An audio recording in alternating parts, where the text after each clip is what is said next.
How much can you afford in buying a house? I'm Aaron Chadbourne with Demetrius Team, the Real Estate Group, and our team has the experience to help you buy or sell in any market. Now, if you're thinking of buying a house, a lot of times people focus on the number. What's the asking price and what are you going to have to offer to get it?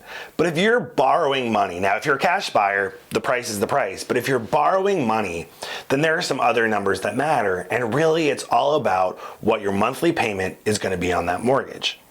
Now, when you're talking to your lender, the lender is going to help you look at not just what it's going to cost for the mortgage, but they'll take into other factors, including taxes, any condo fees, insurance, and ancillary costs associated with you owning this home, because that's going to match your budget.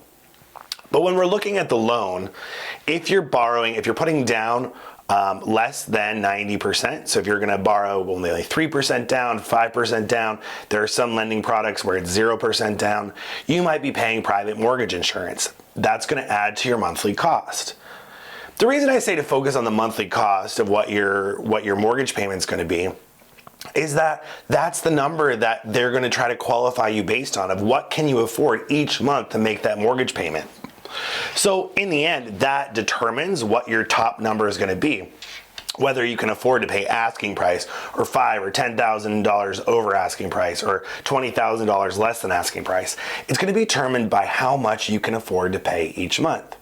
When you're talking to your lender is going to get a lot of information from you about your income. If you're buying it together with a partner, your partner's income. They're going to look at some of your ongoing expenses. If you have a car payment, they're going to look at other things like what level of debt do you have? Do you have credit card debt? Credit card debt tends to be one that eats up a lot of your borrowing ability.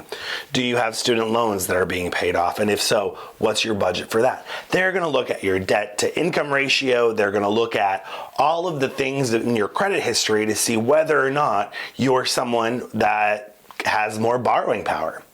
And once they figure out all those factors, it's really important for you to ask them at each different payment point, what is my payment going to be on a monthly basis? That's the number that matters.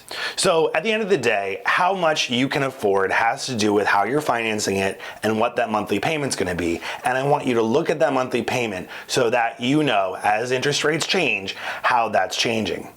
The estimate is if you're borrowing $400,000, for every 1% the interest rate goes up, that you're going to be paying another $200 a month for that same purchase price.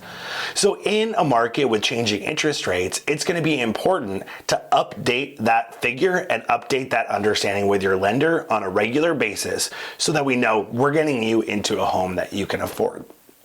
If you'd like to talk about a specific situation, or you'd like us to connect you to a lender that we trust, please give us a call at Demetrius Team, the Real Estate Group. We would love to help you.